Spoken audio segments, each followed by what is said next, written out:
Morning વિદ્યાર્થી મિત્રો, હવે આપણે ધોરણ 7માં પહેલાં તો આપણે થોડી ઘણી વાત કરી લઈએ. દિવાળી ગઈ છે, હમણાં દિવાળીનું વેકેશન પણ આપણું પૂર્ણ થઈ ગયું છે. હવે આપણે બીજું સત્ર ચાલુ કરીશું. આશા રાખું છું કે તમે બધા સ્વસ્થ હશો, તમારા પરિવારના બધા જ વ્યક્તિ સ્વસ્થ હશો અને તમને બધાને દિવાળી વેકેશન માણ્યા હશો અને તમને બધાને અને તમારા પૂરા પરિવારને હેપી ન્યૂ યર, નવા વર્ષના શુભેચ્છા. તો હવે વિદ્યાર્થી મિત્રો, તમે તમારા પુસ્તકમાં જોશો તો આપણે હિન્દી વિષયમાં પહેલી કાવ્ય છે બેટી. કઈ છે? બેટી એ કવિતા છે, એક બેટી વિશે કવિતા છે. એ બેટી આપણે કવિતાનું આપણે શરૂઆત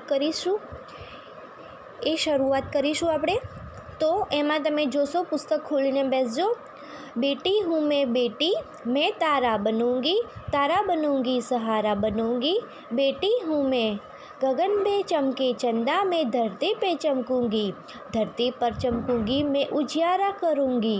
बेटी हूँ मैं तारा बनूँगी. તો અહીંયા તમને ચિત્રમાં એક છોકરી દેખાય છે. એ છોકરી શું કહી રહી છે? તો આપણે એનો ભાવાર્થ જોઈએ કે હું એક દીકરી છું. શું છે?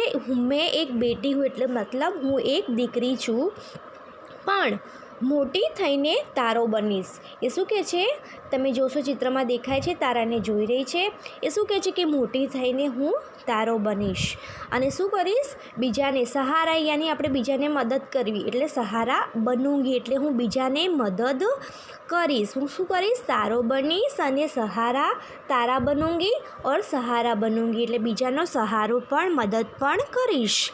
જેમ આકાશમાં ચંદ્ર ચમકે છે, જેમ ગગન પે ચમકે ચંદા, એટલે એમ કે જેમ આકાશમાં ચંદ્ર ચમકે છે તેમ હું પણ ધરતી પર ચમકીશ અને પ્રકાશ પાથરીશ. હું એક દીકરી છું. એ શું કહે છે? મેં ધરતી પે ચમકૂંગી, એટલે હું ધરતી પર ચમકીશ અને ઉજિયારું એટલે અજવાળું પાથરીશ અને હું પણ એક દીકરી છું. આ પહેલી પંક્તિમાં તમને ભાવાર્થમાં દ્વારા એમ કહેવામાં આવે છે કે હું એક દીકરી છું, તારો બનીશ, તારો બનીને બધાને સહારો આપીશ, મદદ કરીશ. હું એક દીકરી છું. જેમ ગગનમાં, જેમ આકાશમાં ચાંદો ચમકે છે, તેમ હું ધરતી પર ચમકીશ અને પ્રકાશ પાથરીશ. હું એક દીકરી છું. પછી બીજી જુઓ પંક્તિ. पढ़ूंगी लिखूंगी मैं मेहनत करूंगी, अपने पाँव चलकर मैं दुनिया को देखूंगी मैं दुनिया को समझूंगी. बेटी हूँ એટલે બીજામાં શું કહેવામાં આવે છે કે હું ખૂબ જ ભણી ગણીને મહેનત કરીને સ્વનિર્ભર, એટલે પોતાના જાતે પોતાના પગ ઉપર ઊભી રહીશ. ક્યારે? ભણી ગણીને ખૂબ મહેનત કરીને. ક્યારે? પઢૂંગી લિખૂંગી મેં મહેનત કरूंगी, હું ખૂબ જ ભણી ગણીને મહેનત કરીને સ્વનિર્ભર પોતાના જાતે પોતાના પગ ઉપર ઊભી રહીશ. પછી હું દુનિયા કો દેખूंगी મેં દુનિયા કો સમજूंगी, અને હું દુનિયાને જોઈશ તથા દુનિયાને સમજીશ. હું એક દીકરી છું. હું ભણી ગણીને ખૂબ જ મહેનત કરીને પોતાના પગ ઉપર ઊભી રહીશ, સ્વનિર્ભર બનીશ, દુનિયાને જોઈશ અને દુનિયાને સમજીશ. હું એક દીકરી છું. એટલે હવે ત્રીજી પંક્તિમાં જોશો તો, फूल जैसी सुंदर मैं बागों में खिलूँगी, तितली बनूँगी मैं हवा को चूमूँगी, नाचूँगी गाऊँगी, बेटी हूँ मैं बेटी हूँ.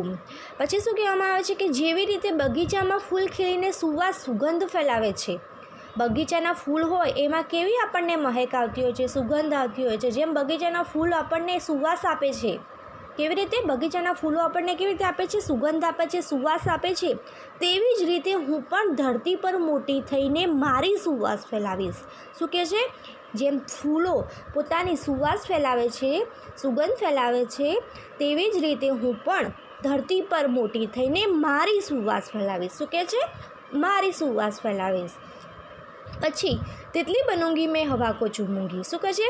પતંગિયાની, તિતલિયાની પતંગિયાની જેમ હું પણ હવાની સાથે ઉડીશ અને ધરતી પર નાચીશ. કોની જેમ? પતંગિયાની જેમ હું પણ હવાની સાથે ઉડીશ અને ધરતી પર નાચીશ, ગાઈશ. શું કહે છે? હું પણ પતંગિયાની જેમ ધરતી પર નાચીશ અને ગાઈશ. હું પણ એક દીકરી છું. આ કાવ્યમાં એક દીકરી પોતાના મનના જે મનોમંથન છે એ આપણને આ કાવ્ય દ્વારા એ વર્ણન કરે છે કે હું ખૂબ મોટી થઈને ભણીશ ગણીશ, પોતાના પગ ઉપર સ્વનિર્ભર બનીશ અને દુનિયામાં સારું એવી નામના કમાવીશ, એવી રીતે પોતાના વિચારો વ્યક્ત કરે છે આ કાવ્ય દ્વારા. તો તમારે સૌપ્રથમ જો એક ખાસ સૂચના આપું છું, પહેલાં સત્રની નોટબુકમાં તમારે જગ્યા હોય જ, કોઈને નોટબુક ભરાઈ ગયું હોય તો જ નવી બનાવશે, કોઈને નોટબુક ભરાઈ ગઈ હોય તો જ નવી બનાવશે, અને જેને ભરાઈ ન હોય એ લોકો પેજ વાળીને ત્યાં લખી દેશે દ્વિતીય સત્ર કાવ્ય 1 બેટી. ત્યાંથી જ આપણું બીજું સત્ર ચાલુ કરવાનું રહેશે. જેને નોટબુક ભરાઈ ના હોય એ લોકોએ નવી નોટબુક બનાવવાની જરૂર નથી. આપણે એ જ નોટબુકનો ઉપયોગ કરીને તેમાં જ આપણે દ્વિતીય સત્ર લખવાનું રહેશે વિદ્યાર્થી મિત્રો. તો તમારે આપણો નિયમ છે, કાવ્ય ચલાવીએ ત્યારે કાવ્ય પહેલાં નોટબુકમાં લખવાની રહેશે સારા અક્ષરથી. શું કરવાની? પહેલાં કાવ્યને લખવાની છે, પછી તમારે પાછળ શબ્દાર્થ લખવાના છે. શબ્દાર્થમાં છે સહારા યાની કોઈને આશ્રય આપવો, આધાર આપવો. સહારા યાની આશ્રય અથવા આધાર.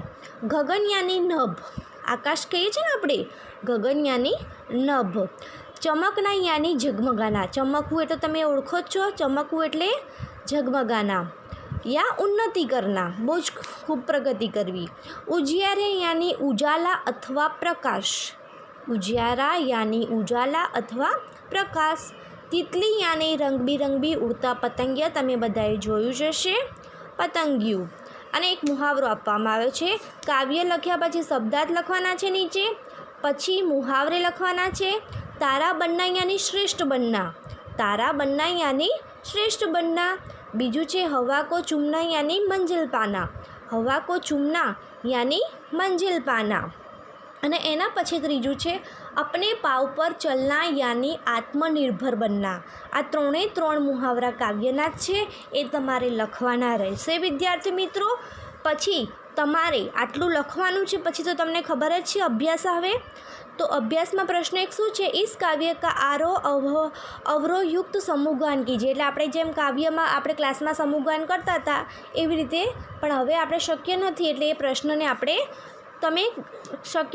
કરતા નથી, પણ તમે તમારી રીતે ઘરે પણ તમે કાવ્યગાન કરી શકો છો. અને બીજામાં શું છે? મૌખિક ઉત્તરો છે. એમાં આપણે પહેલું જોઈએ, આત્મનિર્ભર બનને કે लिए आप क्या करेंगे, आत्मनिर्भर बनने के लिए आप क्या करेंगे. तो એમાં પહેલો પ્રશ્નનો જવાબ છે કે આત્મનિર્ભર बनने के लिए मैं पढ़ूंगा, लिखूंगा और मेहनत करूंगा. પછી બીજો પ્રશ્ન છે બેટી પढ़ लिख कर क्या करेगी. तो बेटी पढ़ लिख कर स्वनिर्भर बनेगी, बेटी पढ़ लिख कर सारी दुनिया को देखेगी और समझेगी. ત્રીજો પ્રશ્ન છે बेटी की तरह आप किसका सहारा बनने के लिए क्या क्या करेंगे.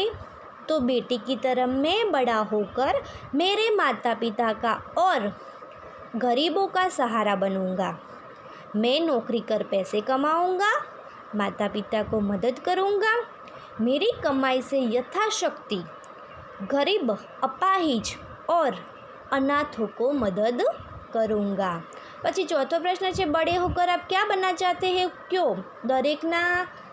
દરેકને પોતપોતાની ઈચ્છા હશે, પોતાનું સ્વપ્ન રાખ્યું હશે કે હું મોટો થઈને આ બનવા માગું છું. કોઈ ડૉક્ટર છે, કોઈ એન્જિનિયર છે, દરેકને અલગ અલગ મનમાં વિચારણા હોતી જ હોય છે. તો તમે તમારી રીતે આ પ્રશ્ન ઉત્તર લખી શકો છો, પણ એનું કારણ જણાવવાનું કે કેમ. હું તમને એક ઉદાહરણ આપું કે मैं बड़ा होकर डॉक्टर बनना चाहता हूँ, क्यों. तो क्योंकि आजकल बीमारियाँ बढ़ती जा रही है. एक बीमारी સૌથી મોટી હમણાં આપણે અહીંયા ચાલી રહી છે કોરોના. એ કોરોના મહામારીને કારણે આપણે કેટલો સામનો કરવો પડે છે. તો એવી જ રીતે आजकल बीमारियाँ बढ़ती जा रही है. आज देश और समाज को डॉक्टर की बहुत ज़रूरत है. डॉक्टर बनकर मैं लोगों की सेवा करना चाहता हूँ. एना पछी पांचवा प्रश्न है आप जीवन में क्या करना चाहते हैं. तो मैं जीवन में मेरे गाँव, देश और समाज की सेवा करना चाहता हूँ. किसकी सेवा करना चाहता हूँ. मेरे गाँव, देश और समाज की. तो विद्यार्थी मित्रों હું તમને એક સાથે બહુ લખવા નથી આપતી, તમારે ફક્ત આટલું જ લખવાનું રહેશે. હું પીડીએફમાં તમને શબ્દાર્થ, મુહાવરે કોઈને પુસ્તક વસાવી ના હોય તો એટલા માટે હું તમને અત્યારે થોડા દિવસ 2-3 લેક્ચર પૂરતું જ તમને શબ્દાર્થ કાવ્યનો ફોટો મોકલીશ. ત્યાર પછી તમે લોકો પુસ્તક વસાવી લેજો, જેને ના વસાવી હોય એને. તો હું કાવ્યનો ફોટો મોકલીશ તમને, શબ્દાર્થનો મોકલીશ, મુહાવરેનો મોકલીશ અને અભ્યાસનો પ્રશ્ન 2ના જે 5 ઉત્તરો આપણે જોયા એ તમારે લખવાના રહેશે અને યાદ કરવાના રહેશે ફરજિયાત. તમારે એ પ્રશ્નના ઉત્તર યાદ કરવાના રહેશે ફરજિયાત. એના પછીનો બીજો લેક્ચર આપણે આવતા લેક્ચરમાં જોઈશું વિદ્યાર્થી મિત્રો. તો ત્યાં સુધી ધન્યવાદ.